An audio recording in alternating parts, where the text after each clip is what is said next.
തെക്ക് പടിഞ്ഞാറൻ കാലവർഷം മറ്റന്നാളോടെ കേരളത്തിൽ എത്തും എന്നാണ് ഇപ്പോൾ ലഭിക്കുന്ന ചില റിപ്പോർട്ടുകളിൽ നിന്ന് വ്യക്തമാകുന്നത്. പക്ഷേ ഇത്തവണ കാലവർഷത്തിന് ഭീഷണിയായി എൽ നിനോ എന്ന പ്രതിഭാസം കടന്നുവരാനുള്ള സാധ്യത കാലാവസ്ഥാ നിരീക്ഷകരും ഗവേഷകരും പറയുന്നു. അതായത് അന്തരീക്ഷത്തിലെ ചൂട് കൂടും. എങ്ങനെ? പസഫിക് സമുദ്രത്തിലെ പ്രത്യേകമായ മേഖലകളിലെ ജലത്തിൻ്റെ താപനില വർദ്ധിക്കുകയും തുടർന്ന് അന്തരീക്ഷത്തിലേക്ക് അത് നീരാവിയായി ഉയരുകയും മഴമേഘങ്ങൾക്ക് അത് തടസ്സമാവുകയും ചെയ്യുന്നതോടുകൂടി തന്നെ മഴയുടെ കുറവ് അനുഭവപ്പെടും. ക്രമാതീതമായ ചൂട്, ഉഷ്ണതരംഗം എന്നിവയ്ക്കൊക്കെ ഈ എൽ നിനോ എന്നുള്ള ഈ പ്രതിഭാസം കാരണം സാധ്യതയുണ്ട് എന്ന് പഠനങ്ങൾ വിലയിരുത്തുന്നു. ഇന്ത്യയടക്കം രാജ്യങ്ങൾക്കെല്ലാം ഇത് ഭീഷണിയാണ് എന്നാണ് ആഗോള കാലാവസ്ഥാ നിരീക്ഷണ കേന്ദ്രങ്ങൾ അറിയിക്കുന്നത്. ഐക്യരാഷ്ട്രസഭയുടെ കാലാവസ്ഥാ agency world metrological organisation WMO ഈ വർഷം എൽ നിനോ പ്രതിഭാസം എത്തുമെന്നും ആഗോള താപനിലയിൽ വൻ വർധനയുണ്ടാകുമെന്നും മുന്നറിയിപ്പ് നൽകിയിട്ടുണ്ട്. ദക്ഷിണേഷ്യൻ രാജ്യങ്ങളിൽ പ്രത്യേകിച്ച് ഇന്ത്യയിലും കേരളത്തിലും കടുത്ത വരൾച്ചയ്ക്ക് സാധ്യതയുണ്ട് എന്നും റിപ്പോർട്ടുകൾ സൂചിപ്പിക്കുന്നു. ഈ മഴക്കാലം എന്ന് പറയുന്ന ഈ ഇടവപ്പാതി എന്ന് പറയുന്ന നമ്മുടെ ഈ ഒരു കാലഘട്ടം കഴിഞ്ഞാൽ കടുത്ത ചൂടും വരൾച്ചയും ഉണ്ടാകാനുള്ള സാധ്യത കൂടി കൽപ്പിക്കപ്പെടുന്നുണ്ട് ഈ എൽ നിനോ സിദ്ധാന്തം മൂലം. ലോകത്തെ ആശങ്കയിലാഴ്ത്തിക്കൊണ്ടാണ് ഈ ഒരു പ്രതിഭാസം കടന്നു വരുന്നത്.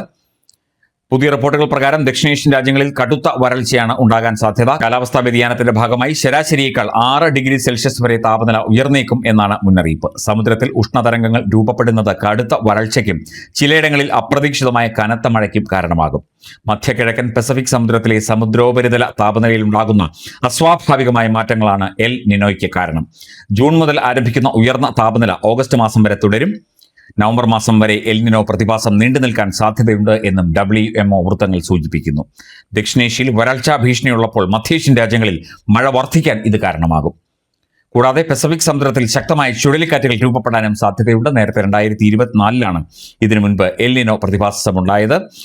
അതിനേക്കാൾ കടുത്ത ആഘാതം ഇത്തവണ ഉണ്ടാകുമോ എന്നുള്ള ആശങ്കയിലാണ് ഈ എൽ നിനോ പ്രതിഭാസത്തെക്കുറിച്ച് ഇപ്പോൾ ഗവേഷകർ നൽകുന്ന അഭിപ്രായങ്ങൾ. തീർച്ചയായിട്ടും കടുത്ത വരൾച്ചയ്ക്കുള്ള സാധ്യത തള്ളിക്കളയാനാവില്ല. പൊതുവെ ഉള്ള താപനിലയിൽ 6 ഡിഗ്രി വർധനവ്, അതുപോലെ മഴയുടെ ലഭ്യത കുറയുക, ഇൻറ്റൻസിറ്റി മഴയുടെ കാഠിന്യം കുറയുക തുടങ്ങിയ കാര്യങ്ങളൊക്കെ തന്നെ ഈ എൽ നിനോ പ്രതിഭാസം മൂലം ഉണ്ടാകും എന്ന് ശാസ്ത്രജ്ഞർ വിലയിരുത്തുന്നുണ്ട്. അപ്പോൾ നമുക്ക് മഴക്കാലത്തോടൊപ്പം ഈ എൽ നിനോ എന്ന പ്രതിഭാസത്തെയും കാത്തിരിക്കാം.